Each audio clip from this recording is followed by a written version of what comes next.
પવિત્ર શાસ્ત્ર ઉઘાડીશું ને પવિત્ર શાસ્ત્રમાંથી નવા કરારમાં પ્રતિકરણ પુસ્તક તેનો 16મો અધ્યાય અને એ આખો અધ્યાય એટલે 1 થી 21 કલમ સુધીનું વચન આપણે વાંચવાના છે, તેનું મનન કરવાના છે. પ્રતિકરણનું પુસ્તક 16મો અધ્યાય અને 1 થી 21 કલમ વચન આ પ્રમાણે જણાવે છે. ત્યાર પછી મેં મંદિરમાંથી નીકળતી એક મોટી વાણી સાંભળી. એણે 7 દૂતને કહ્યું, તમે જાઓ અને ઈશ્વરના કોપના 7 પ્યાલા પૃથ્વી પર રેડી દો. ત્યારે પહેલા દૂતે જઈને પોતાનું પ્યાલું પૃથ્વી પર રેડી દીધું. એટલે જે માણસો પર સ્વાપદની છાપ હતી ને જો તેની મૂર્તિને પૂજતા હતા તેઓને ત્રાસદાયક તથા પીડાકારક ધારું થયું. પછી બીજાએ પોતાનું પ્યાલું સમુદ્ર પર રેડી દીધું.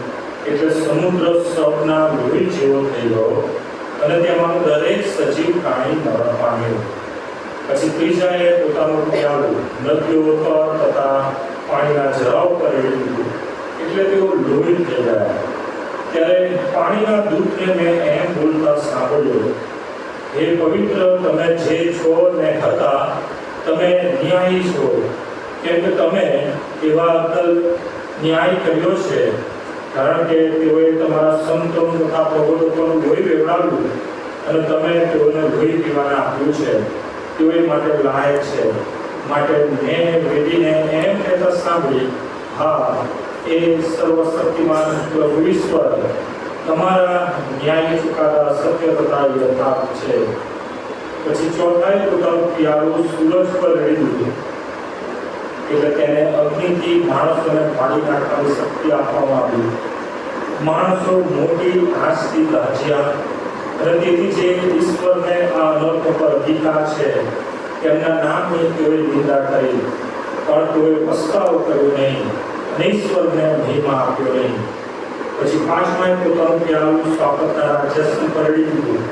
એટલે તેના રાજ્યમાં અંધકાર વ્યાપી ગયો અને તેઓએ વેદનાને લીધે પોતાની જીભો પકડી અને પોતાની વેદનાને લીધે તથા પોતાના ગારાને લીધે તેઓએ આકાશના ઈશ્વરની નિંદા કરી, પણ તેઓએ પોતાના કામનો પશ્ચાતાપ કર્યો નહીં. પછી છઠ્ઠાએ પોતાનું પ્યાલું મોટી નદી પર એટલે પ્રાંત પર રેડી દીધું. એટલે પૂર્વથી જે રાજાઓ આવનાર છે તેઓને માટે રસ્તો તૈયાર થાય, માટે તેનું પાણી સુકાઈ ગયું. ત્યારે પેલા અજગરના મોંમાંથી તથા સ્વાપકના મોંમાંથી તથા જૂઠના પ્રબોધકના મોંમાંથી દેવતાના જેવા 3 અશુદ્ધ આત્મા નીકળતા મેં જોયા. કેમ કે તેઓ ચમત્કારો કરનારા દુષ્ટ આત્માઓ છે. તેઓ સર્વશક્તિમાન ઈશ્વરના મહાન દિવસની લડાઈ માટે આખા જગતના રાજાઓને એકત્ર કરવા માટે તેઓની પાસે બહાર જાય છે.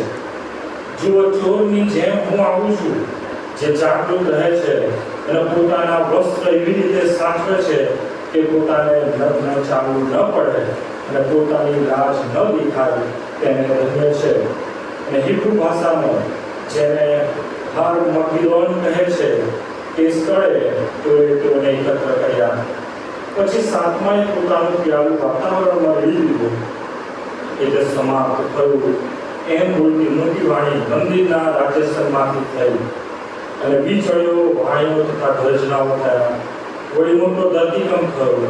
તેવો ભયંકર તથા ભારે હતો કે માણસો પૃથ્વી પર ઉત્પન્ન થયા ત્યારથી તેના જેવો કદી થયો નહોતો.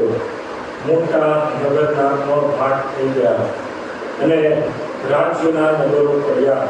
અને ઈશ્વરને મોટા બાબીલોનનું સ્મરણ થયું કે તે પોતાના સખત કોપના દ્રાક્ષરસનું પ્યાલું તેને આપે. દરેક બેટ, નાટો અને પહાડોનો પટ્ટો લાગ્યો નહીં. અને આકાશમાંથી માણસો પર આશરે 1 મણના મોટા કરા પડ્યા. અને કરાના અનર્થને લીધે માણસોએ ઈશ્વરની નિંદા કરી, કેમ કે કારણ કે તેમનો આ અનર્થ અતિશય ભારે હતો. આ બધું વચન છે. તો વચન સમજવા, સમજાવવા અને સ્વીકારવા આપણને કૃપા પૂરી પાડે. કરીને આ સમયના માટે ઈશ્વર પિતાનો પુષ્કળ આભાર માનું છું. પ્રભુએ ખરેખર એની અત્યારની કૃપામાં વચનો પૂરા પાડ્યા છે માટે ઈશ્વરનો પુષ્કળ આભાર માનું છું. છેલ્લા ઘણા સમયથી આપણે પ્રતિક્રિયામાંથી અનર્થો જે પ્રમાણે પ્રભુનો કોપ પડતા મૂકેલા લોકો પર એ વર્ષાવે છે એ બાબત આપણે જોતા આવ્યા છે. હજુ પણ અનર્થોમાં આગળ આપણે આજે 7 દૂતોના એ પ્યારાના અનર્થો કે જે છેલ્લા અનર્થો છે એ પણ આપણે જોવાના છે. પર ખાસ આપ સૌનો આભાર માનવા માગું છું. ઘણા લોકો ખાસ આ બાબતને પ્રાર્થના કરી રહ્યા છે અને આપણી પ્રાર્થનાઓથી ઘણું ઉત્તેજન મળી રહ્યું છે. પ્રભુ કૃપા આપી રહ્યા છે. દરેકનો હું આભાર માનું છું તમારા પ્રેરણા માટે, સાથ સહકાર માટે, પાસ્ટોરલ કમિટી, મંડળીના વિદ્વાન આગેવાનો અને દરેક પ્રભુના એ પ્રિય ભાઈ બહેનોનો, મંડળીના સભાસદોનો આ સમયે ખાસ આભાર માનું છું. આપણા સાથ સહકાર પ્રેરણા માટે પ્રભુ તમને બધું આશીર્વાદિત કરે અને એને મળવાના માટે મંડળી તરીકે આપણે બધા જાગૃત અને તૈયાર થઈએ એ જ મારી આશા અને પ્રાર્થના છે. ખાસ આપણે જોવા માંગીએ છીએ કે છેલ્લા 7 અનર્થો દર રવિવારે આપણે જોઈ રહ્યા કઈ રીતના 7મા દૂતના એ રણશિંગડામાં સંપૂર્ણ થયું એ બાબત જાહેર કરવામાં આવી અને હવે આપણે જોઈ રહ્યા 15મા અધ્યાયમાં 5મી કલમથી કે આકાશમાં સાક્ષી મંડળના મંદિરને ઉઘાડવામાં આવ્યું અને 7 દૂતો પાસે 7 અનર્થ હતા અને 7 દૂતોના 7 પ્યારાના અનર્થો એ આપણે જોવાના છે. થોડુંક આપણે પુનરાવર્તન પણ કરવા માંગીએ છીએ કે જેથી આપણે વધારે સારી રીતના સમજી શકીએ અને ચોક્કસ અમુક સમયે કાં તો બનશે ત્યારે દરેક આલોચનામાં જ્યારે જવા થશે ત્યારે આપણે થોડું પુનરાવર્તન કરતા રહીશું. ખાસ આપણે જોઈએ છે પ્રતિક્રિયાના પુસ્તકની શરૂઆત 13 અધ્યાય કે જ્યાં દેવ એ એમના પ્રિય શિષ્યને સંત યોહાનને સંદર્શનમાં દરેક બાબતો પુસ્તક દ્વારા લખવાનું કહે છે અને પ્રભુ સાક્ષાત એ યોહાનને એ સંદર્શન આપે છે, પ્રગટ થઈને સંદર્શન આપે છે. એવું નથી કે પાત્મસ્નાનના બેટ ઉપર યોહાન કંઈક બહુ લાંબી ઊંઘ જબર કે એ ઊંઘી ગયો છે દરમિયાન સ્વપ્નમાં આવ્યું નથી. એ પાત્મસ્નાનના બેટ ઉપર હતો અને ત્યાં એને દેવ પ્રભુ પ્રગટ થયા અને સાક્ષાત એને આગળ પ્રગટ થઈને એ સ્વરૂપ આપણે બધા જાણીએ છીએ. પ્રતિક્રિયા પુસ્તક 1 અધ્યાય 13મી કલમથી એ પ્રભુ ઈસુ ખ્રિસ્ત એ જે યોહાનને દર્શન આપે છે, દેખાય છે અને એ પ્રભુ ઈસુ ખ્રિસ્ત કહે છે કે તું આ પ્રમાણે વચન બોલ. અને બીજા અને ત્રીજા અધ્યાયમાં આપણે જોઈએ છે 7 મંડળોને જગતમાં રહેલી જુદા જુદા સમયની એ 7 મંડળોને વચનો લખવામાં આવે છે, જુદી જુદી મંડળોને અને એ વચનો દ્વારા ઉત્તેજન આપવામાં આવે છે કે પ્રભુને મળવાના માટે તૈયાર થાઓ. જે સુધારવાની બાબતો છે એ પણ મંડળીને જણાવવામાં આવે છે દેવના વચન દ્વારા કે તમે બાબતોનો સુધારો કરો.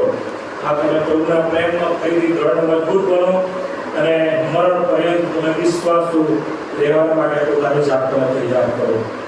4થો અધ્યાય કે જ્યાં એ દેવના રાજ્યનું સ્વર્ગનું ત્યાં વર્ણન કરવામાં આવેલું છે કે કઈ રીતના દેવ એ રાજ્યાસન પર બિરાજમાન છે. અને 5મા અધ્યાયમાં આપણે જોઈએ છે કે પ્રભુ ઈસુ ખ્રિસ્તને ત્યાં દર્શાવવામાં આવ્યા છે, ભગવાનને ત્યાં દર્શાવવામાં આવ્યા છે અને ભગવાન એ 7 મુદ્રાને તોડે છે. અને 7 મુદ્રામાં જ આપણે જોઈએ છે કે જ્યારે એ 7 મુદ્રા તોડી રહે છે ત્યારબાદ એ 7મી મુદ્રામાં આ રણશિંગડાના 7 અનર્થો પછી એ આપણે જોઈએ છે અને 7 અનર્થોમાં આપણે એ જોઈએ છે કે કઈ રીતના પ્રભુના પસંદ કરેલા લોકો એ જે આકાશનું જે તણાઈ જવું, રેપ્ચર જેને કહેવામાં આવે છે, પ્રભુ ઈસુ ખ્રિસ્તનું પહેલું આગમન કે જે ખરેખર બહુ ગુપ્ત છે, કોઈ જાણતું નથી કેવી રીતના થશે, કેવા સમય સંજોગ પરિસ્થિતિમાં થશે અને મંડળી એ ઉંચકાઈ જશે, આકાશમાં ઉંચકાઈ જશે અને મંડળી ઉંચકાઈ ગયા પછી પ્રભુના પસંદ કરેલા ઉંચકાઈ ગયા પછી જે પડતામ કર્યા છે તેઓ ઉપર અનર્થો વર્ષવામાં આવશે અને એ અનર્થો પૂરા થાય છે 7મા રણશિંગડામાં. અને ત્યારબાદ આપણે જોઈએ છે કે એક સ્વાપર એ બહાર આવે છે અને એ સ્વાપર સંબંધી એ પણ મેં ગત દિવસમાં કર્યો તો આજે વધારે થોડું ઊંડાણથી આપણે અભ્યાસ કરવા માંગીએ છીએ કે એ જે સ્વાપર છે કોણ છે, શા માટે એ સ્વાપર એ આવ્યું એ બાબતો જો આપણે જોઈએ તો પ્રકટીકરણ પુસ્તક 13 અધ્યાયમાં આપણે જોઈએ છે કે શૈતાનનું સ્વરૂપ એ અજગરના સ્વરૂપે બતાવવામાં આવ્યું છે. અને મેં ગત દિવસોમાં પણ કહ્યું હતું કે કોઈ થિયોલોજિયન કે થિયોલોજી કે કોઈ પણ બાઇબલના કોમેન્ટ્રીમાં બહુ વિગતવાર આનો ખુલાસો નથી, પણ જે આત્મિક જે સ્કોલરો છે એ લોકો એ પ્રમાણે બતાવે છે કે શૈતાન એ આદમ હવાને ભગવાન માટે જ્યારે સર્પનું રૂપ લે છે અને પછી દેવ એ સર્પને જે પ્રમાણે શ્રાપ આપે છે ત્યાંથી શૈતાન એના મૂળ સ્વરૂપે સર્પ તરીકે છે. અને માટે અહીંયા પ્રકટીકરણ પુસ્તકમાં પણ શૈતાનનું એક સર્પ તરીકે જ થયો છે, અજગર, મોટો લાલ અજગર. જ્યારે પણ તમે આ શબ્દ પ્રયોગ પ્રકટીકરણના પુસ્તકમાં વાંચો તે શૈતાન માટે છે. અને જો કે ત્યાં લખવામાં પણ આવે છે કે શૈતાન, બરાબર, એ મોટો લાલ અજગર. ત્યાં આપણે જોઈએ છે 13મો અધ્યાય અને બીજી કલમ જે સ્વાપર તમે જોયું તે ચિત્તાના જેવું હતું, તેના પગ રીંછના પગ જેવા હતા, તેનું મોં સિંહના મોં જેવું હતું. તેને અજગરે પોતાનું પરાક્રમ, પોતાનું રાજ્ય સંતતા મોટો અધિકાર આપ્યા.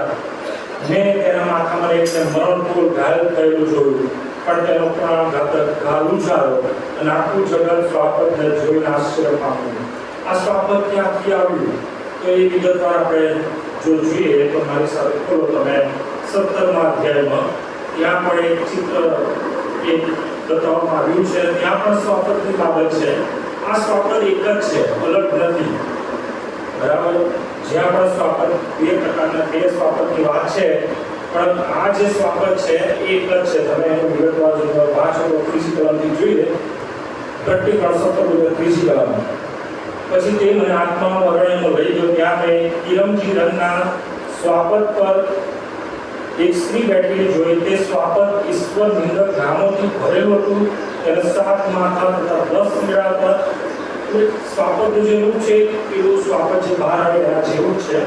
અને ત્યાં આપણે જોઈએ છે 8મી કલમ કરી આગળ, પ્રકટીકરણ 17 8મી કલમ. જે સ્વાપર તે જોયું તે હતું ને નથી, કે ઊંડાણમાંથી નીકળવાનું તથા નાશમાં જવાનું છે.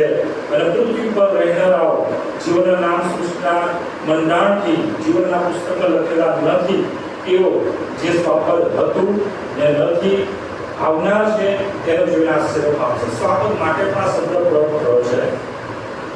મૂળ તો એ ઊંડાણમાંથી નીકળવાનું છે. બીજી બાબત કે એ હતું એટલે કે પહેલેથી જ એનું અસ્તિત્વ છે. પછી એમ પણ કહે છે કે નથી એટલે કે એનું અસ્તિત્વ જાણે કે મિટાઈ દેવામાં પણ આવ્યું, પણ તેમ છતાં પણ કહે છે કે આવનાર છે. આ સમજવું બહુ અઘરું છે, પણ આપણે વિગતવાર એને સમજીએ તો મેં પહેલા પણ કહ્યું હતું કે પ્રભુ ઈસુ ખ્રિસ્ત જ્યારે મૃત્યુ પામ્યા, માણસના દેહમાં એ પ્રગટ થયા અને સંપૂર્ણ માણસ બન્યા.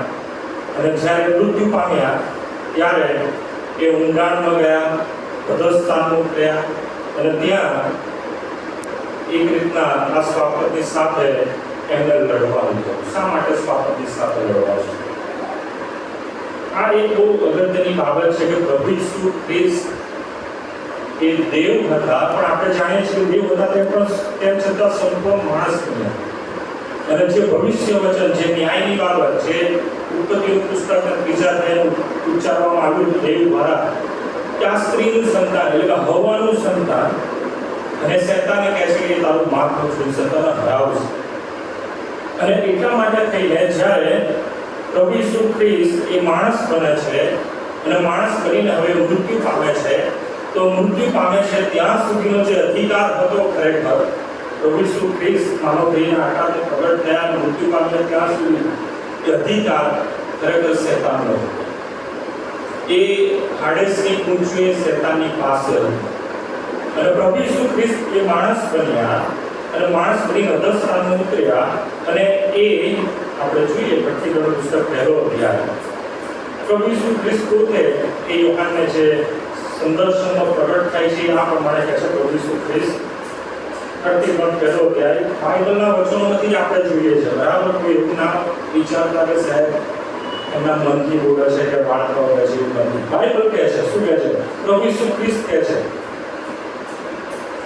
17મી કલમથી 31 પહેલો અધ્યાય 17 જ્યારે મેં તેમને જોયા ત્યારે મરેલા જેવો થઈને તેમના ચરણ આગળ પડી ગયો પછી તેમણે પોતાનો જમણો હાથ મારા પર મૂકીને કહ્યું ગભરાઈશ નહીં પ્રથમ તથા છેલ્લો હું છું અને હું જીવંત છું પછી બહુ ધ્યાનથી સાંભળો હું મૃત્યુ પણ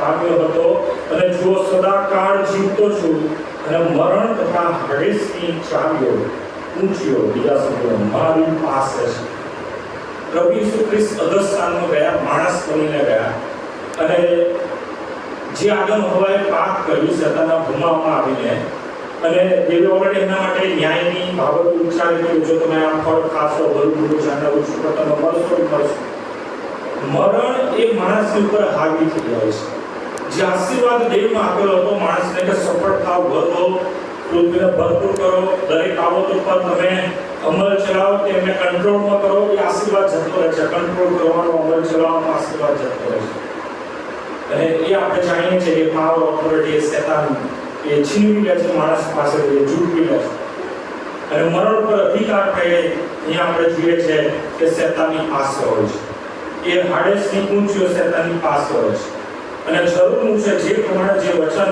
જે ભવિષ્ય વચન ફિલિપી 2 માં આપવામાં આવ્યું છે કે પ્રભુ ઈસુ ખ્રિસ્તની આગળ દરેક ઘૂંટણ નમે દરેક જીવ કબૂલ કરે ક્યાં ઉપર આકાશમાં છે ભૂમિ ઉપર છે અને ભૂમિ તળેના છે દરેક એ કબૂલ કરે કે ઈસુ ખ્રિસ્ત પ્રભુ છે એના માટે થઈને પ્રભુ ઈસુ ખ્રિસ્ત જરૂરી છે કે માણસના જ આકારમાં પૂરેપૂરા માણસ બનીને આ જે યુદ્ધ હતું શેતાન સાથે એ જીતે અને એનો વિજય પ્રાપ્ત કરે અને પ્રભુ ઈસુ ખ્રિસ્ત માણસના જ આકારમાં પ્રગટ થયા અધસ્થાનમાં ઉતર્યા માણસ હતા અને શેતાનની સાથે લડ્યા પણ શેતાન જાણતો હતો કે પ્રભુ ઈસુ ખ્રિસ્ત સાથે મારે લડવાનું થશે એટલે ઓલરેડી એના સ્વાપને ત્યાં તૈયાર એને શું કર્યું હવે આપણે 13મા અધ્યાયમાં આવીએ અજગરે પોતાનું પરાક્રમ પોતાનું રાજ્યાસન તથા મોટો અધિકાર આપ્યો ઓલરેડી શેતાને આ સ્વાપતને એનો અધિકાર એનું રાજ્યાસન ને બધું પરાક્રમ આપી દીધું કેમ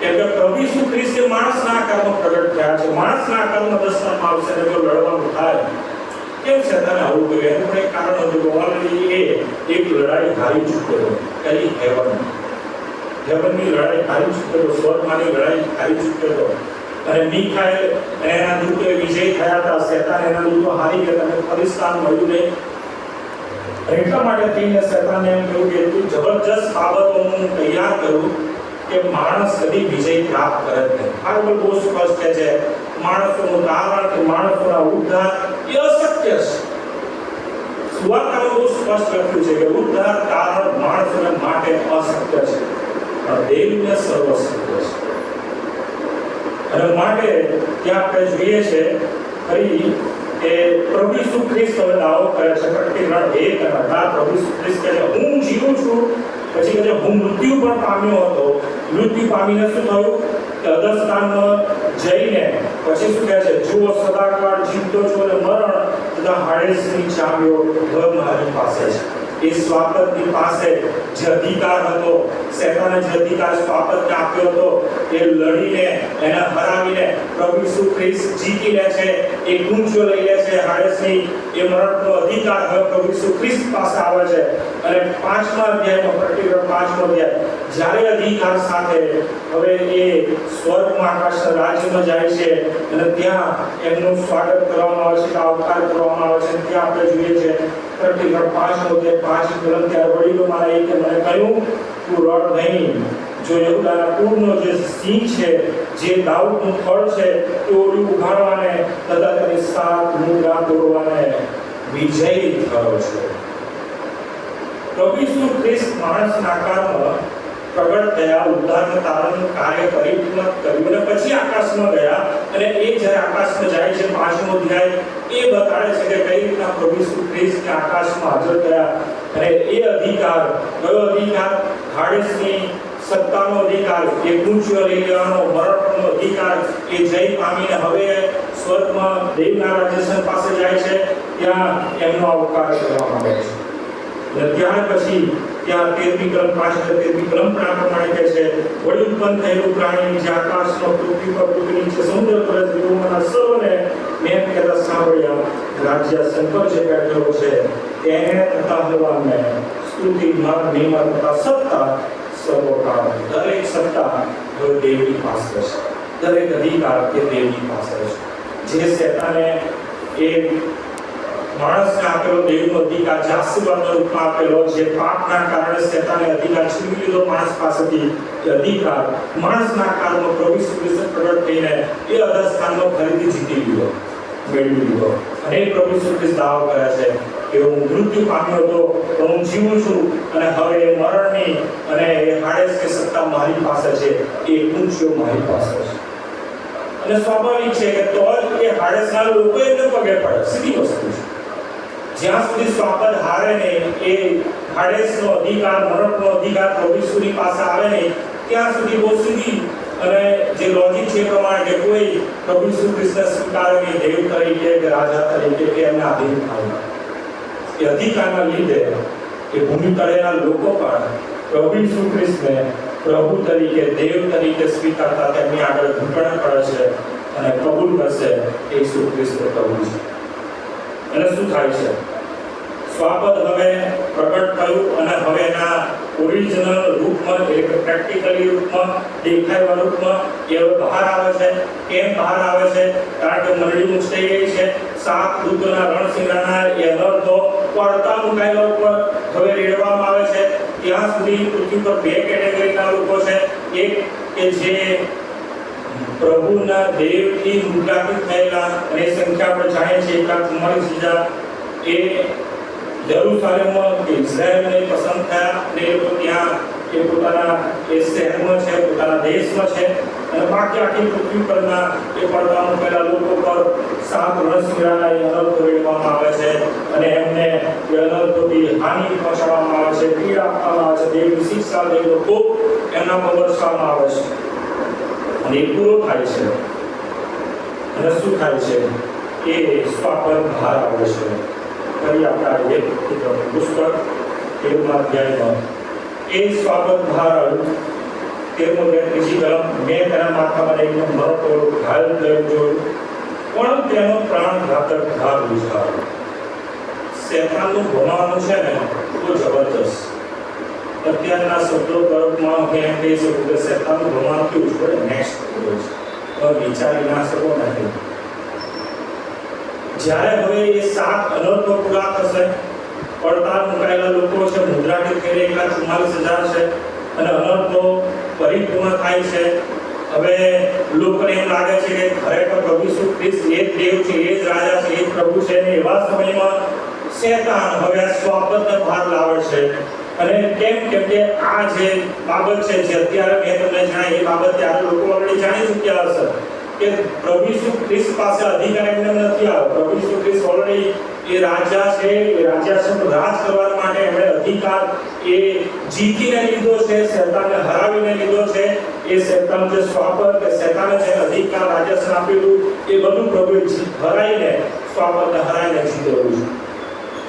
અને હવે જ્યારે એ સ્વાપદ બહાર આવે છે, ત્યારે એનો એક પ્રાણઘાતક ઘા રૂઝાય છે. કેમ રૂઝાય છે? એ બતાવવા માટે કે પ્રભુ ઈસુ ખ્રિસ્ત ખરેખર જીત્યા નથી.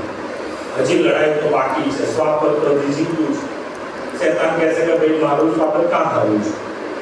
એ તો જીવે છે. જોઈએ એની બાબત માટે તમે હજી આગળ જોઈએ તો તમે એ જ અધ્યાયનો તમે જુઓ 14મી કલમ, 13મો અધ્યાય, પ્રેક્ટિકલનું પુસ્તક 13મો અધ્યાય 14મી કલમ. સ્વાપદની સમક્ષ જે ચમત્કારો કરવાનો અધિકાર તેને આપવામાં આવ્યો, તેઓ વડે પૃથ્વી પર રહેનારાઓને તે ભમાવે છે, અને પૃથ્વી પર રહેનારાઓને તે કહે છે કે જે સ્વાપદ તલવારથી ઘાયલ થયું હતું, છતાં તે જીવતું રહ્યું, તેની મૂર્તિ બનાવો. અને શું કહે છે આગળ 15મી કલમ? અને તેને એવું સામર્થ્ય આપવામાં આવ્યું કે સ્વાપદની મૂર્તિમાં પ્રાણ મૂકે, જેથી સ્વાપદની મૂર્તિ બોલે, અને જેટલા માણસો સ્વાપદની મૂર્તિની આરાધના ન કરે એટલાને તે મારી નખાવે. આ સ્વાપદ એટલા માટે બહાર આવ્યો છે કે સ્વાપદની સાથે જૂઠો પ્રબોધક પણ છે, એનો પણ આકાર બતાવવામાં આવ્યો છે. તમે જુઓ તો 11મી કલમથી બાબત છે, 13મો અધ્યાય 11મી કલમ. પછી પૃથ્વીમાંથી બીજા એક સ્વાપદને નીકળતું જોયું. એને હલવાના સિંગડા જેવા બે સિંગડા હતા અને અજગરની જેમ તે બોલતું હતું. પહેલા સ્વાપદનો સર્વ અધિકાર તેની સમક્ષ તે ચલાવે છે અને જે પહેલા સ્વાપદનો પ્રાણઘાતક ધાર ઉજાડ્યો હતો તેની આરાધના પૃથ્વી પાસે તથા તે પર રહેનારાઓની પાસે તે કરાવે છે. બીજું જે સ્વાપદ છે જૂઠો પ્રબોધક છે, એ દેખાવમાં એઝ ઇટ ઇઝ હલવાના જેવો છે. બીજા શબ્દોમાં જાણે કે પ્રભુ ઈસુ ખ્રિસ્ત ઓલરેડી આ જગતમાં હતા, માનવ દેહ ધારણ કરીને આવ્યા, ત્યારે ચેતવણી આપી કે જૂઠા પ્રબોધકો આવશે અને એ લોકો જાહેર કરશે કે પ્રભુ ઈસુ ખ્રિસ્ત એ હવે પ્રગટ થયા છે. એટલે આ જે બીજું સ્વાપદ છે એ જૂઠો પ્રબોધક એ હલવાના જેવું દેખાય. ત્યાં લખવામાં જ આવેલું છે, બરાબર? તમે જો વાંચો તો 11મી કલમમાં લખવામાં આવ્યું છે. પછી પૃથ્વીમાંથી બીજા એક સ્વાપદનો નીકળતું તે હલવાના સિંગડા જેવા બે સિંગડા થયા હતા. ટૂંકમાં હલવાનું જે ચિત્ર 5મા અધ્યાયમાં પ્રગટ્યું, 5માં જોઈએ છે એ પ્રકારનો દેખાવ આ જૂઠો પ્રબોધક લે છે અને જૂઠો પ્રબોધક જાહેર કરે છે કે જે મસીહાટ ઉદ્ધારનાર પ્રભુ ઈસુ ખ્રિસ્ત કે જેણે મંડળીના એટલે પસંદ કરેલા લોકોને ઉંચકી લીધા છે, આકાશમાં છે જૂઠો સાચો ખ્રિસ્ત, સાચો રાજા, સાચો દેવતા સ્વાપદ છે. કેમ કે એનો દેખાવ એ ખ્રિસ્ત જેવો છે પણ એ જૂઠો ખ્રિસ્ત છે. એન્ટી ક્રાઇસ્ટ ઓરિજિનલ ત્યારે આવશે અને જગતમાં એ પડતા મૂકેલા લોકો એને જોઈને ખરેખર ભમાઈ જશે કે વાત સાચી છે. ત્યારે તકલીફ એ થશે કે પેલા ખ્રિસ્ત સાચા કે આ પૃથ્વી પરના ખ્રિસ્ત સાચા, કયા ખ્રિસ્ત સાચા, કોને માનવું? અને આ જે જૂઠો પ્રબોધક એ સ્વાપદના અધિકારને ત્યાં અમલમાં લાવશે અને ત્યાં ફરજ પાડશે કે જે કોઈ આ સ્વાપદની મૂર્તિની બનાવેલી મૂર્તિની આરાધના ન કરે, એની પૂજા ન કરે, ક્યાંક સંખ્યા પણ આપવામાં આવશે કે સંખ્યા છે એની પાસે જે બાબતો થશે. કેટલો સમય પણ આપવામાં આવ્યો છે. તમે જો 13મો અધ્યાય અને 5મી કલમ. અને મોટી મોટી વાતો બોલનાર તથા ઈશ્વર નિંદા કરનાર મોહ તેને આપવામાં આવ્યું અને 42 મહિના સુધી તે એમ કર્યા કરે તો અધિકાર તેને આપવામાં આવ્યો. ત્યાં ઈશ્વરની નિંદા કરવા માટે પોતાનું મોહ ભાળ્યું કે તેના નામ નહીં તથા તેના મંડપ નહીં તથા આકાશમાં રહેનારાઓની નિંદા કરે. જે ઉત્સાહી બધા લોકો છે એ લોકોની નિંદા કરે. એટલો સમય 42 મહિના. આ સમય બાઇબલમાં 3 જગ્યાએ આપવામાં આવ્યો છે. એક સરખો સમય આપવામાં આવ્યો છે, પણ એક પ્રકારે આ સમય બતાવવામાં આવ્યો છે કે જે તમને અલગ અલગ લાગે. સ્વાપદ, જૂઠો પ્રબોધક એ લોકો પડતા મુકાયેલા લોકોને ભમાઈ રહ્યા છે, એની સાથે ફરજ પાડી રહ્યા છે. જે 1,44,000 હજુ પૃથ્વી પર છે એ લોકોને ફરજ પાડી રહ્યા છે કે ભાઈ તમે આ સ્વાપદને જુઓ અને મસીહાને જુઓ. જગતનો મસીહા એટલે કે જૂઠો પ્રબોધક ચમત્કારો કરી રહ્યા છે, જબરદસ્ત લીલાઓ બની રહી છે ને એ લોકો ફરજ પાડી રહ્યા છે કે સ્વાપદની મૂર્તિની પૂજા કરે, એની છાપ લે અને એને મહિમા આપે. પણ 1,44,000 લોકો એમ કરતા નથી. એમ ન કરવા માટે પ્રભુ એ 1,44,000 લોકો કે જેમને આ સ્વાપદ અને જૂઠો પ્રબોધક બહુ હેરાન કરશે, બહુ સતાવશે. કેટલા સમય માટે સતાવશે? તો ફરીથી સમય 42 મહિના સુધીનો સમય છે અને 42 મહિના સુધીના સમયમાં પ્રભુ એવું પણ બીજું એક આશીર્વાદની બાબતો જે 1,44,000 લોકો છે તેમના માટે કરે છે અને એ તો છે 11મા અધ્યાયમાં આપેલી બાબત. ઘણાને એમ લાગતું હશે કે આ બાબતો સાહેબ સ્કીપ કરે, પણ એવું નથી. ચોક્કસ જેમ સમય અને એ બાબતો જોવામાં આવશે એ પ્રમાણે આપણે જોઈશું. 11મા અધ્યાયમાં 2 એવા પ્રભુના મોટા સેવકો આ પૃથ્વી પર આવશે અને 1,44,000 જે લોકો છે એમને હિંમત આપશે. એમને આ દરેક સ્વાપદની અને જૂઠા પ્રબોધકની એ ત્રાસરૂપી બાબતો સહન કરવા માટે હિંમત આપશે. એ માટે એ લોકોને દિલાસો આપશે અને ચોક્કસ સ્વાપદ આ બધાને મારી નાખવાના છે બાબત માટે થઈને પણ એ લોકોને તૈયાર કરશે કે મરી જવાનું, પણ સ્વાપદની મૂર્તિની આપણે પૂજા કરવાની નથી, કે એની છાપ લેવાની નથી. કોણ છે એ લોકો? એ 11મા અધ્યાયમાં આપવામાં આવ્યું છે અને ત્યાં પ્રમાણે છે. બીજી કલમથી જુઓ પર્ટિક્યુલર અગિયારનું જીવન. પણ મંદિરની બહારનું આવું પડતું તેનું માપ ન લે કેમ કે વિદેશીને આપવામાં આવ્યું છે. તેઓ 42 મહિના સુધી પવિત્ર નગરને ખૂંદી નાખશે. 42 મહિના એટલે કેટલા સમય થાય? 3.5 વર્ષ આશરે. ત્યાં પેલી સંખ્યા આપણે જોઈએ 42 મહિના એટલે એ સમય બંને સમય સેમ ટુ સેમ છે બંને.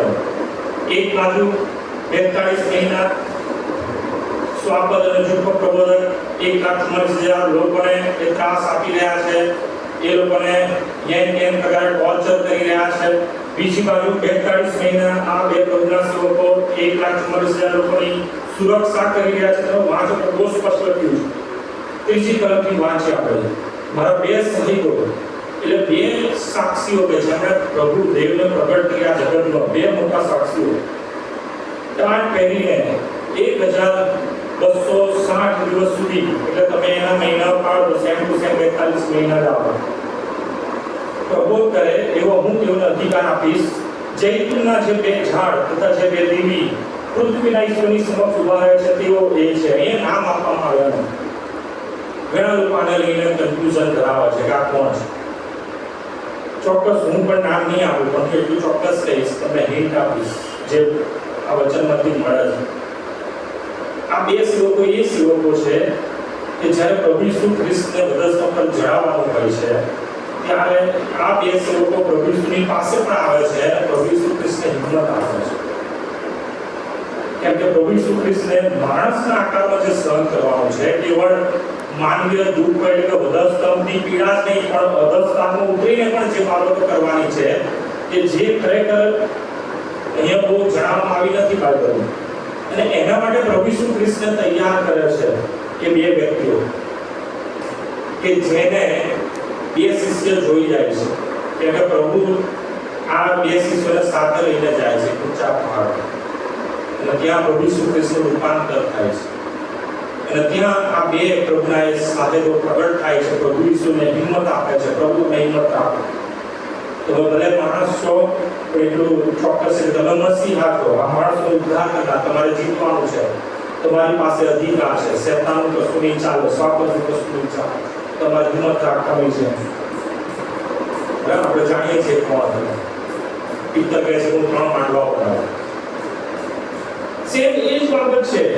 જેમ પ્રભુ ઈસુ ખ્રિસ્તને હિંમત આપવા માટે, સામર્થ્ય કે ઉત્તેજન આપવા માટે એ બે પ્રભુ દેવના એ સાહિત્યો ત્યાં પ્રગટ થાય છે, એ જ સાહિત્યોને અહીંયા પણ મોકલવામાં આવે છે કે 1,44,000 સંતોને હિંમત આપે.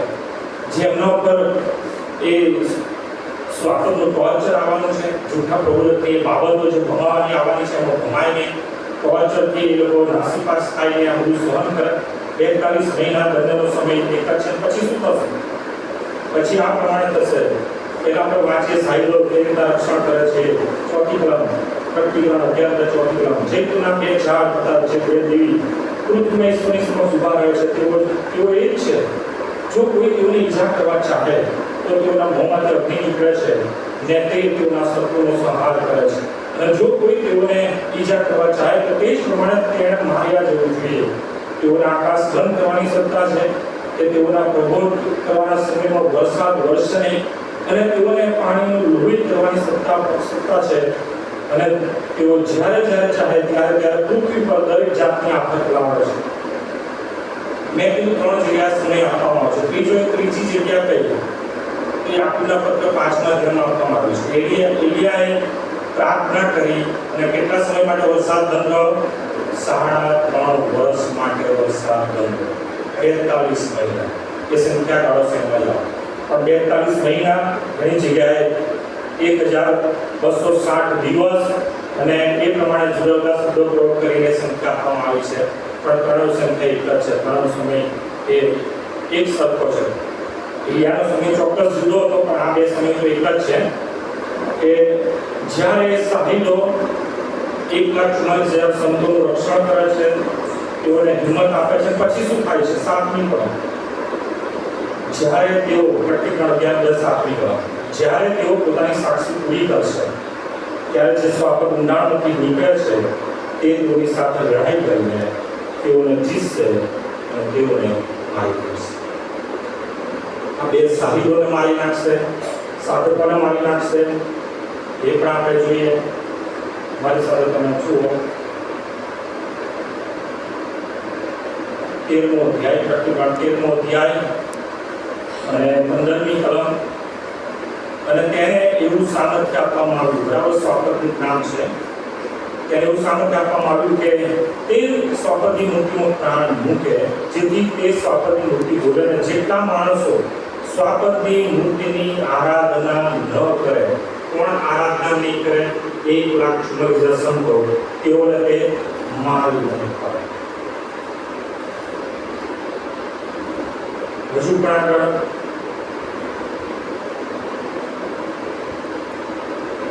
પ્રકટીકરણ 17મો અધ્યાય. એ સ્વાપદ જે હતું ને નથી, 8મી કલમ ફરી વાંચે. પ્રકટીકરણ 17મો અધ્યાય 8મી કલમ. જે સ્વાપદ તે જોયું કે હતું ને નથી, ને ઊંડાણથી નીકળવાનું. જે હતું એટલે ઓલરેડી પ્રભુ ઈસુ ખ્રિસ્ત માનવ દેહ ધારણ કરી હૃદય સમુદ્રે પહેલા હતું. અને ન કહેવાનો મતલબ પ્રભુએ એને હરાઈ દીધું, એના પર જઈ પામ્યા, એટલે ખરેખર તો નથી, કેમ કે હરાઈ દીધું. પણ પછી પાછું શું કહે છે કે ઊંડાણમાંથી નીકળવાનું છે, બરાબર. આગળ તથા નાશમાં જવાનું છે અને પૃથ્વી પર રહેનારાઓ જેઓના નામ સૃષ્ટિના મંડળથી જેઓના પુસ્તકમાં લખેલા નથી, તેઓ જે સ્વાપદ હતું ને નથી આવનાર છે તેને જોઈને આશ્ચર્ય પામશે. આગળ ફરીથી તમે જુઓ 12મી કલમથી. એ 10 સિંહણા તે જોયા, તેઓ 10 રાજા છે, તેઓને હજુ સુધી રાજ્ય મળ્યું નથી, પણ સ્વાપદની સાથે એક ઘડીભર રાજાઓના જે અધિકાર તેમને મળે છે, તેઓ એક વિચારના છે, તેઓ પોતાનું પરાક્રમ તથા અધિકાર સ્વાપદને સોંપી દે છે. 14મી કલમ. તેઓ હલવાનની સાથે લડશે અને હલવાન તેઓને જીતશે, કેમ કે એ પ્રભુના પ્રભુ તથા રાજાઓના રાજા છે અને તેમની સાથે જીવો છે, એટલે જેઓ તેડાયેલા પસંદ કરેલા વિશ્વાસો છે તેઓ પણ જીતશે. અહીંયા એક બાબત ચોક્કસ છે કે આ સ્વાપદ એ બે સાહિલોને મારી નાખે છે. પછી મેં કીધું એ પ્રમાણે 1,44,000 સંતોને મારી નાખે છે. અને જ્યારે 1,44,000 સંતોને મારી નાખે છે, ફરી દેવ ઉપાયમાન થાય છે. અને હવે એ સ્વાપદની ઉપર, એ સ્વાપદના રાજ્યની ઉપર, એ સ્વાપદની છાપ લીધેલા ઉપર, એ સ્વાપદની મુદ્રા લીધેલા ઉપર, સ્વાપદની મૂર્તિની પૂજા કરનારા ઉપર દેવનો કોપ 7 અનર્થો, 7 દૂતોના 7 પહેરા રૂપે રેડવામાં આવે છે. બે સાહિદો અને 1,44,000 સંતો, તેમને ક્યાં, જે આકાશમાં નડી ઊંચાઈ ગઈ છે ત્યાં પ્રભુ બોલાવી લે છે અને તેઓની પાસે ત્યાં આવી જાય છે. ત્યાં પણ આપણે જોઈએ, આપણે 11મો અધ્યાય, પ્રકટીકરણ 11મો અધ્યાય, ત્યાં આપણે જોઈએ છે 11મી કલમ. પ્રકટીકરણ 11 સાહિદો માટે પણ 3.5 દિવસ પછી ઈશ્વર તરફથી જીવનનો આત્મા તેઓનો પ્રવેશ, એટલે તેઓ પોતાના પગ ઉપર ઉભા રહ્યા અને તેઓને જોનારાઓને ઘણું ભય લાગ્યું. તેઓએ આકાશમાંથી મોટી વાણી પોતાની બધા સામે તમે અહીં ઉપર ચડી જાઓ, અને તેઓ મેઘારૂપથી આકાશમાં ચડી ગયા. તેઓના શત્રુએ તેમને ચડતા જોયા. તે સર્વમોટો ધરતીકંપ કરો, જેથી નવદોષનો માર્ગ જેવી દોષ કરો. 7,000 માણસો માર્યા ગયા. જે બાકી રહ્યા હતા તેઓ ભયભીત થયા અને તેઓએ આકાશના ઈશ્વરની, જેઓ ભયભીત થયા અને તેઓએ આકાશના ઈશ્વરની સ્તુતિ કરી. આકાશના ઈશ્વરની સ્તુતિ કરી પણ 1,44,000 સંતો. એમણે જોયું કે સાહેબોને એ સ્વાપદે મારી નાખ્યા, પણ એ સાહેબો, બંને સાહેબો જીવતા થયા 3.5 દિવસ પછી એ આકાશમાં ચડી ગયા. અને આ જોઈને હવે એ સ્વાપદથી રહેવાતું નથી અને એ બાકી એ પ્રભુના સંતો છે, 1,44,000 સંતોને એ મારી નાખે છે.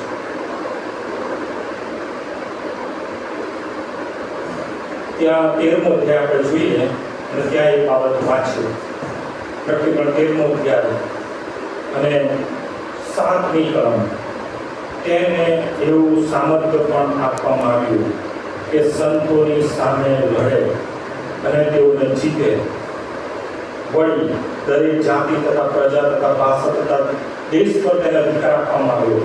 જેઓના નામ સૃષ્ટિના મંડળથી મારી નંખાયેલા હલવાના જીવના પુસ્તકમાં લખેલા નથી, એવા પૃથ્વી પર રહેનારા સર્વ તેને આરાધના કરશે. સંતોની સામે લડે અને તેમને જીતે. 1,44,000 સંતોને પણ આ સ્વાપદ મારી નાખે છે. પરંતુ બે સાહિબોની જે હિંમત એ સાહિરોની સાક્ષી 1,44,000 સંતોષ સાંભળી અને એ લોકો ઈશ્વરની આરાધના કરી અને એ સ્વાપદની મૂર્તિની છાપ લીધી, એની મુદ્રા લીધી, એની બનાવેલી મૂર્તિની પૂજા કરી અને સ્વાપદે જ્યારે એમને મારી નાખ્યા ત્યારે આપણે જોઈએ છીએ કે એ લોકોને પણ ત્યાં આકાશમાં લઈ લેવામાં આવે છે. જો કે પહેલું પુનરુત્થાન છે એ બાબતની હજી વાર છે.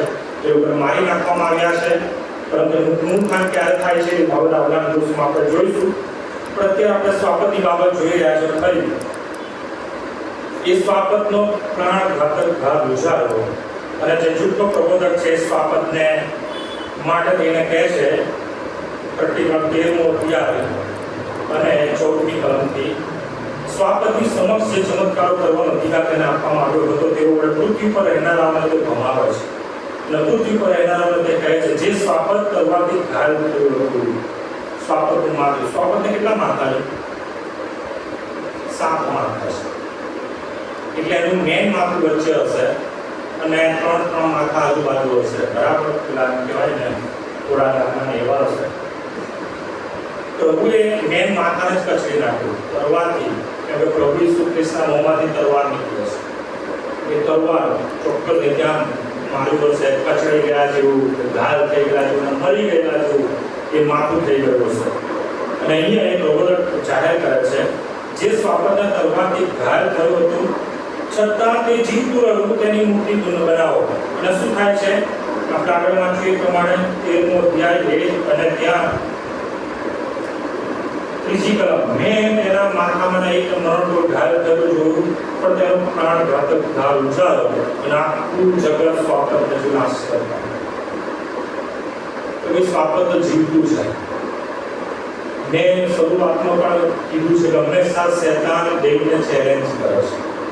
સ્વર્ગની અંદર પણ શૈતાનનું કામ દેવને ચેલેન્જ કરવાનું હતું, પડકારવાનું હતું કે પ્રભુ દેવ, તમે જો દેવ છો તો આમ કરી બતાવો કે આ પ્રમાણે કરો, કે આ પ્રમાણે થવા દો. તમે જો અયુબના પુસ્તકમાં પણ પહેલા બીજા અધ્યાયમાં એ જ પ્રમાણે ચેલેન્જ જોવા મળે છે.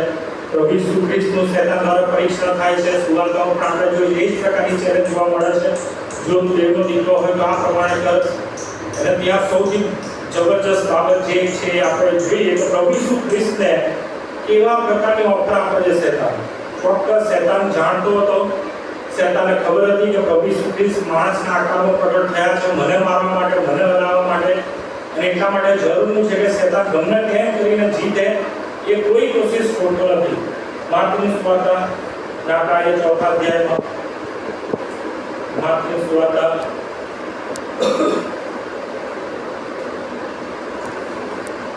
અને 4થો અધ્યાય પ્રભુ ઈસુ ખ્રિસ્તનું પરીક્ષા, એનું જે ત્રીજું પરીક્ષણ છે એ આપણે જોઈએ તો આ પ્રમાણે છે. માર્કની સુવાર્તા 4થો અધ્યાય 8મી કલમ, ફરીથી શૈતાન તેમને એટલે પ્રભુ ઈસુ ખ્રિસ્તને ઘણા ઊંચા પહાડ પર લઈ જાય છે ને જગતના બધા રાજ્ય તથા તેઓનો મહિમા તેમને દેખાડે છે. તેમને કહે છે જો તું પગે પડીને મારું ભજન કરે તો આ બધા હું તને આપીશ. કોના છે મતલબ? આ બાબત સાબિત કરે છે કે પ્રભુ ઈસુ ખ્રિસ્ત આ લેવા જ આવ્યા હતા. અને ત્રીજું પરીક્ષણ જ્યાં છે ને તે બહુ ભારે હતું, જેનો શબ્દ પ્રયોગ જોઈએ. પ્રભુ ઈસુ ખ્રિસ્ત માણસના આકારમાં પ્રગટ થઈને કે માનવ દેહ ધારણ કરીને આ જ બાબત લેવા આવ્યા હતા કે જગત, હાડેસ પરની સત્તા, મરણ પર અધિકાર એ બધું પ્રભુનું થાય. અને શૈતાનને ખબર હતી, શૈતાન એમને ઓફર કરે છે તમે ચોક્કસ દેવ પણ મૂકીને માણસના આકારમાં પ્રગટ થયા છો તો પ્રભુ ઈસુ હું તમને સામે ઓફર કરું છું, જો તમે પગે પડીને મારું ભજન કરો તો આ બધું હું તમને આપું છું. જે જગત અને એનો મહિમા છે, જે બધા રાજ્યો છે એ બધો મહિમા હું તમને આપી શકું છું કે માગું છું. લઈ લો, હું તમને આપી દેવા માંગુ. વાત નથી સારી. તમે એના માટે જ આવ્યા છો મને ખબર છે. અને ખરેખર પ્રભુ ઈસુ એના માટે આવ્યા. પરંતુ પ્રભુ ઈસુ ખ્રિસ્ત જો શૈતાનનું પરીક્ષણ કરનારનું પગે પડીને ભજન કરે તો એ બધું લઈ લીધાનો કોઈ અર્થ નથી. જીતવાની વાત હતી, શૈતાનને હરાવવાની વાત. ઉત્પત્તિનું પુસ્તક 3જો અધ્યાય, એ સ્ત્રીનું સંતાન તને હરાવશે, તારું માથું છૂટશે. એ કરવાની જરૂર છે. અને જ્યાં એ પરીક્ષણમાં પ્રભુ આવતા નથી, શેતાનના ભૂમામાં આવતા નથી, ત્યાં શેતાન આ સ્વાપદને તૈયાર કરે છે. હવે જે શેતાન પ્રભુ ઈસુ ખ્રિસ્તનું પરીક્ષણ કરતા કહે છે મારું રાજ્ય, મારો અધિકાર હું તમને આપી દઉં, એ સ્વાપદને અધિકાર, એ રાજ્ય, એ સત્તા આપી દે છે. કેમ કે ખબર હતી કે હવે બહુ ટૂંક સમયમાં પ્રભુ ઈસુ ખ્રિસ્ત અધસ્થાનમાં આવશે અને મારી સાથે લડશે. પણ પ્રભુ ઈસુ ખ્રિસ્ત એ સ્વાપદને હરાવે છે, એ જય પામે છે. પ્રકટીકરણ 1 અધ્યાય અને જેમ પ્રભુ ઈસુ ખ્રિસ્ત કહે છે કે હા હું જીવતો છું, હું મરણ પામ્યો હતો પરંતુ અત્યારે જીવતો છું અને મરણની અને હાડેસની કુંચીઓ એ ચાવીઓ મારી પાસે છે. પ્રભુએ જીતીને લીધી એ રાજ્ય, એ અધિકાર, એ બધું પ્રભુએ પાછા લીધા. એ શેતાનને હરાવીને, સ્વાપદને હરાવીને એ અધિકાર, એ સત્તા બધું પ્રભુ પાછા આવે છે. અને હવે શું થાય છે? હવે જે 1,44,000 સંતો આ સ્વાપદ દ્વારા મારી નંખવામાં આવે છે, જે 2 શાહીદો તેમને પણ મારી નંખવામાં આવે છે. અને એને લઈને હવે દેવ લોકો પરિપૂર્ણ થાય અને ખરેખર જે 16મો અધ્યાય પર વાંચવામાં આવ્યો એ ખાલી સ્વાપદ અને એ પડતા મૂકેલા લોકો પર રેડવામાં આવે છે. કેમ કે 1,44,000 સંતો મૃત્યુ પામ્યા છે. કેટલા સમયની વાત છે? 3.5 વર્ષ પછીની વાત છે. 3.5 વર્ષ આ સ્વાપદ એ નિંદા કરશે દેવની, એ મંડપની, આકાશમાં રહેલા લોકોની, ટોર્ચર કરશે 1,44,000 સંતોને, અને 2 શાહીદોને પણ એ પડકારશે. આખરે યુદ્ધ થશે, 2 શાહીદો મૃત્યુ પામશે, 1,44,000 સંતો નાશ પામશે. દેવ આ જોઈને વધારે ક્રોધાયમાન થાય છે અને 7 દૂતોના 7 પહેલાના નતો હવે સ્વાપદ એના લોકો પરિણવામાં આવે છે. પહેલા દૂતે વગાડ્યું 16મો અધ્યાય, પ્રકટીકરણ 16મો અધ્યાય, બીજી ક્રમ. ત્યારે પહેલા દૂતે જઈને પોતાનું પ્યાલું પૃથ્વી પર રેડી દીધું. એટલે માણસો પર, જે માણસો પર સ્વાપદની છાપ હતી ને જેઓ તેની મૂર્તિને પૂજતા હતા તેઓને ત્રાસદાર તથા પીડાકારક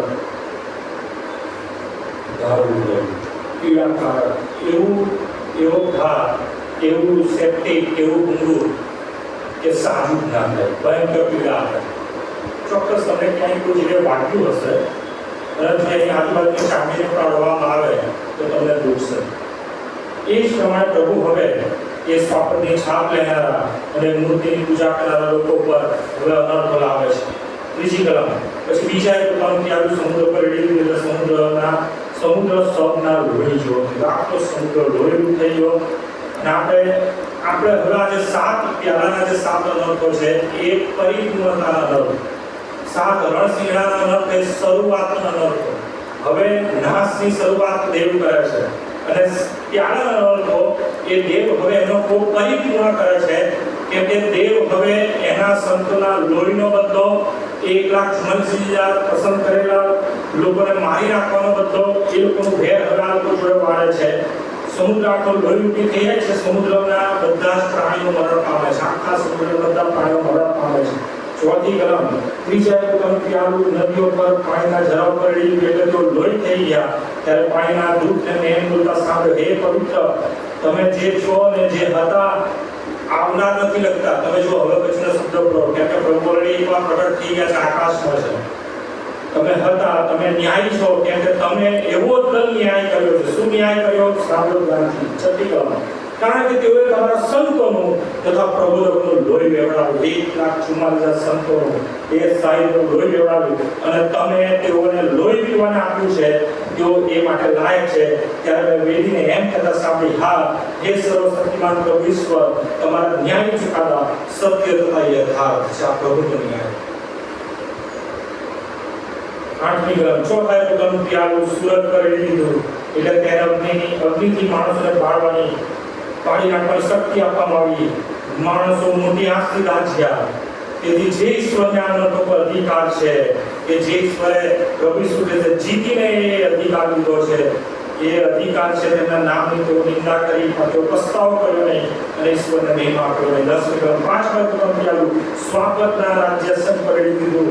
સ્વાપદ 1,44,000 સંતોને મારી નાખીને એ સાહેબોને મારી નાખીને એનું રાજ્ય સંસ્થાપે છે, જગત પર પોતાનો અધિકાર જાહેર કરે છે, મારું જગત, મારી પૃથ્વી, મારું રાજ ચાલે છે, અહીંયા કોઈ આવી શકશે નહીં. ક્યાંય ફરીથી દેવને ચેલેન્જ આપે છે, દેવ તમે આકાશ વધુ ક્રિયાઓ મારી સાથે લડો, મને જીતો તો તમે જીવતા દેવ ખરા દેવ, તો તમે મસીહા. જ્યાં સુધી મને ના જીતી શકો ત્યાં સુધી તમે દેવને. કેમ કે સ્વાપદ ફરી જીવિત થયું, મરણ તોલ ઘાયલ થયું, માથું કરી જીવિત થયું, પ્રાણઘાતક ગાલ ઉજાડો અને સ્વાપદ ઓલરેડી જીવ્યું છે. ના ચેલેન્જ એ દેવ સ્વીકારે છે. ખબર છે કે હવે જો પ્રભુ ઈસુ ખ્રિસ્તે ચેલેન્જ સ્વીકારી છે તો શેતાનને હવે શું કરવું પડી? સૈન્ય ઊભું કરવાની જરૂર પડી. એટલા માટે કે આપણે જોઈએ છે 12મી કલમ પછી છઠ્ઠાએ પોતાનું પ્યાલું મોટી નદી પર એટલે ખાપ પર રેડી દીધું, એટલે પૂર્વથી જે રાજાઓ આવનાર છે તેઓને માટે રસ્તો તૈયાર થાય, માટે તેનું પાણી સુકાઈ ગયું. ત્યારે પેલા અજગરના, લાલ અજગર શેતાન, અજગરના મોંમાંથી તથા સ્વાપદના મોંમાંથી જે પ્રાણઘાતક ઘા ઉજાડો, એ સ્વાપદના મોંમાંથી તથા જુઠ્ઠા પ્રબોધક જે હલવાનના જેવો દેખાય છે, એ હલવાનના મોંમાંથી 3 અશુદ્ધ આત્મા નીકળતા મેં જોયા.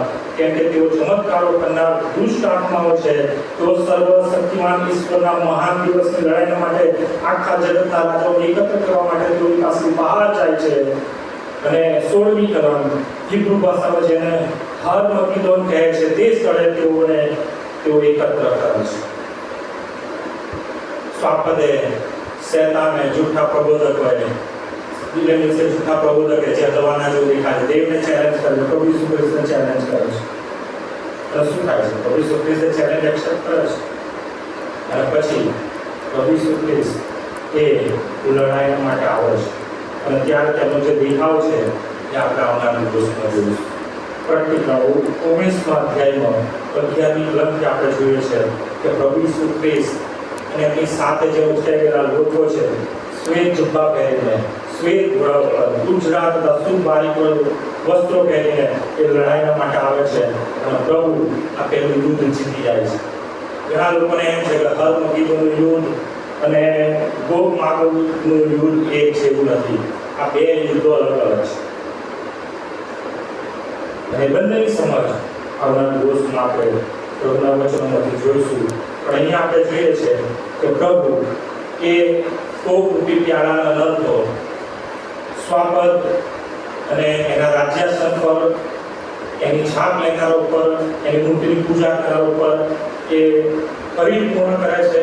ત્યાં આપણે જોઈએ છીએ આગળ 17મી કલમ 16મો અધ્યાય આપણું જે શાસ્ત્ર પાઠ છે, પ્રકટીકરણ 16 એની 17મી કલમ 7માએ પોતાનું પ્યાલું વાતાવરણમાં રેડી દીધું એટલે સમાપ્ત થયું.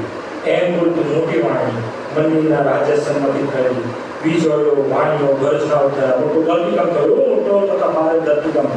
આ ધરતીકંપ એવો છે કે પૃથ્વીની ઉત્પત્તિથી અત્યાર સુધી થયો નથી. આ ધરતીકંપમાં આપણે જોઈએ શું થશે? 19મી કલમ મોટા નગરના 3 ભાગ થઈ ગયા. આ મોટું નગર એટલે જ્યાંથી આ સ્વાપદ રાજ કરતો તે મોટું નગર, એનું નામ આપવામાં આવ્યું નથી, નહીં તો આગળ